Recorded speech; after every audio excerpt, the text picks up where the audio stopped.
Ahmedabad plane crash, જેને આજે 1 વર્ષ પૂર્ણ થઈ ચૂક્યું છે, ત્યારે વિસનગરના દંપતી પટેલ દશરથભાઈ અને પટેલ ડાહી ગૌરીબેન પણ પ્લેન ક્રેશમાં મોતને ભેટ્યા હતા.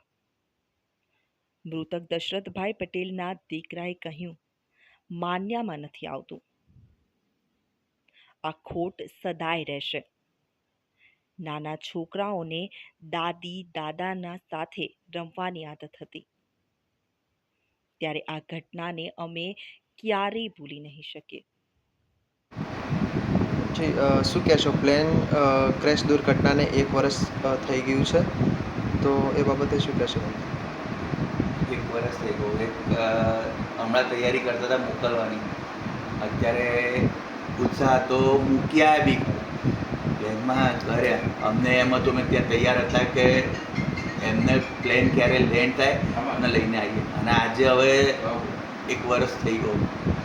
દિવસ નીકળી ગયા પણ એવું એક દિવસ જાણે છે ને સદીઓ બરાબર છે ને એવી રીતે લાગે છે. અત્યારે હાલ ઠીક છે, માણસ ગતા રહ્યા, ઇન્સિડન્સ હતો, બની ગયું, થવાકારક હતું, થઈ ગયું. એક ખોટ છે અંદર મનમાં ને ઘરમાં ને નાના છોકરાઓના એમની યાદોમાં કે એમને તો રોજ રમવાની આદત હતી બા દાદા જોડે. તો એ જગ્યા પૂરા છે કે નહીં પૂરા એનો કોઈ સવાલ જ નથી, એનો કોઈ જવાબ જ નથી. એક સવાલ હંમેશા છે અને રહેશે છે. વર્ષ દરમિયાન અમે એ તો જિંદાદિલ હતા. એ તો એમ જ કહેતા હતા કે ભગવાનની જ્યારે ઈચ્છા મને લઈ લે, મેં મારું જીવન જીવી લીધું છે.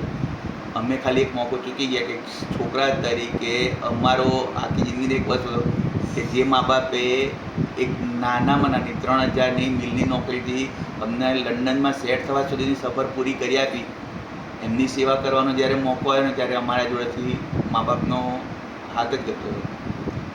એમને જે અમે માગતા હતા કે જે એમણે અમને બતાવ્યું ને એ અમે એમને બતાવીએ. બસ એમની તો કોઈ ઈચ્છા બાકી રહ્યો એવું અમને યાદ નહીં. ઈચ્છા તો કદાચ અમારી જ અધૂરી રહી ગઈ કે એમની સેવા રહી ગઈ. હવે અત્યારે હાલ આખી જિંદગીમાં ક્યાંક ના ક્યાંક કોઈ જોઈએ ને યાદ આવે ને ત્યારે એવું થાય કે આ પપ્પા માટે કરવાનું, આ મમ્મી માટે કરવાનું. એવું આપણે જ્યારે રોજ રોજ કરતા હોય ત્યારે એવું થાય કે આ કરો અને એકદમ ખબર પડે ખબર નથી. હા, એક સવાલ હવે કેટલો દુઃખી કરશે આખી જિંદગી એ તો હવે ખબર અમને બી નહીં. અમે શું કરી શકીએ? અમને એ કહેતા હતા કે તમે કશું ના કરી શકો તો ભગવાનનું નામ દઈ શકો. આ 12 દિવસે અમે 12 તારીખે ઇન્સિડન્સ બન્યો હતો અને અમે 15 તારીખે એમની અંતિમ વિધિ કરી હતી. તો અમે એ જ અનુલક્ષીને 12, 13, 14 ને 15 4 દિવસ અલગ અલગ ધાર્મિક કાર્યક્રમનું આયોજન કર્યું. 12 તારીખે અમે ભજન સંધ્યા રાખી છે. 13 તારીખે અમે સુંદરકાંડનો પાઠ રાખ્યો છે. પપ્પા શનિવાર નાના હતા ત્યારથી દર શનિવાર કરતા હતા, તો સુંદરકાંડનો પાઠ. મમ્મી આનંદનો ગરબો દર નવરાત્રિ કરતા ને એમને ગમતો. તો 14 તારીખે અમે આનંદના ગરબાનું આયોજન કર્યું છે અને 15 તારીખે અમારા કુળદેવી ઉમિયા માતાની ધૂન રાખી છે કે જેથી સૌથી વધારે લોકો આવે, સૌથી વધારે લોકો એમના નામને માળા કરે, એમના નામ લે. અને ક્યાં છે તો આપણને ખબર નહીં પણ ભગવાનના તો ખબર છે ને. ભગવાન એમને એમના ભાગનું સુખ આપી દે, કદાચ અમારી સેવા ત્યાં પડી જાય પણ એમની યાદ જ રહી જાય એ બાબતે.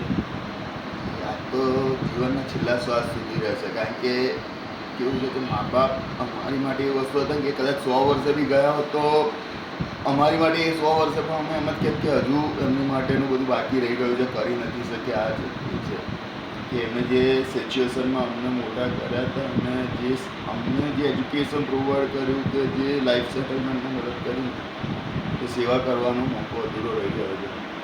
અને એ જ વિચારું છું કે હવે કઈ રીતે એ લોકોની સેવા કરી શકું. હું તો ત્યાં છું, જમા છું, 2-3 મહિના પછી રિટર્ન આવવાનો છું. પછી હું વિચારું છું કે હું કઈ રીતે એમની સેવા ના કરી શક્યો, હું બીજી કઈ રીતે એવા વૃદ્ધોની સેવા કરી શકું કે જે સેવા મારા માતા પિતા સુધી પહોંચે. તો બસ એમનું હું એ કરવાનું વિચારું છું.